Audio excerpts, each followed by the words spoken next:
विदाई रुला देने वाली कहानी। मैं बांझ नहीं हूँ कहती रही, अपनी जिंदगी को खत्म कर ली थी जिसमें उसका कोई कसूर नहीं था। आज उसका आखिरी अंत हो ही गया। उसके ससुराल वाले बहू को ही दोष देते रहे जबकि वो निर्दोष थी और उनका बेटा दोषी था। शिवानी के साथ साथ विदाई हो गई। एक आशा की उम्मीद की जो उसने अपने पति से, जो सच अच्छे से जानता था कि बाज वो नहीं, हर्ष ही पिता नहीं बन सकता था। यदि वो उसकी हर परिस्थिति में साथ देता तो आज वो जिंदा होती।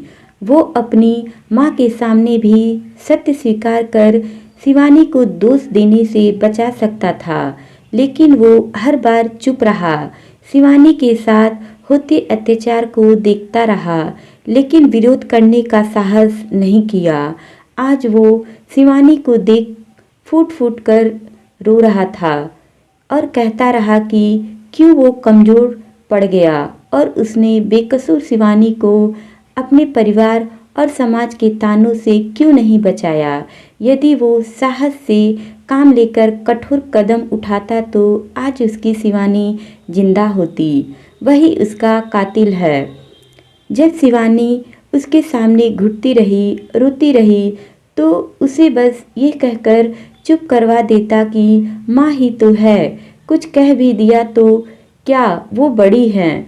आज उसकी माँ को भी उसकी अंतर आत्मा शायद उसे भी कचोट रही होगी कि क्योंकि एक माँ और एक औरत होकर भी वो शिवानी के दर्द को अपने झूठे गुरूर के सामने समझ नहीं पाई।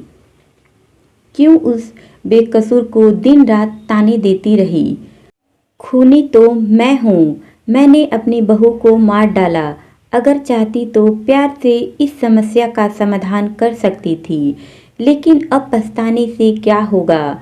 आज सब खून के आंसू रो रहे हैं शिवानी की विदाई पर, और वो मनमोहक मुस्कान लिए मानो कह रही थी जब तक जिंदा थी किसी को फूटी आँख नहीं सुहाती थी।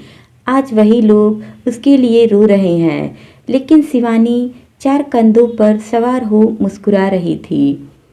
औरत को घर की इज्जत कहा जाता है, फिर क्यों लोग उस इज्जत को इज्जत देना भूल जाते हैं।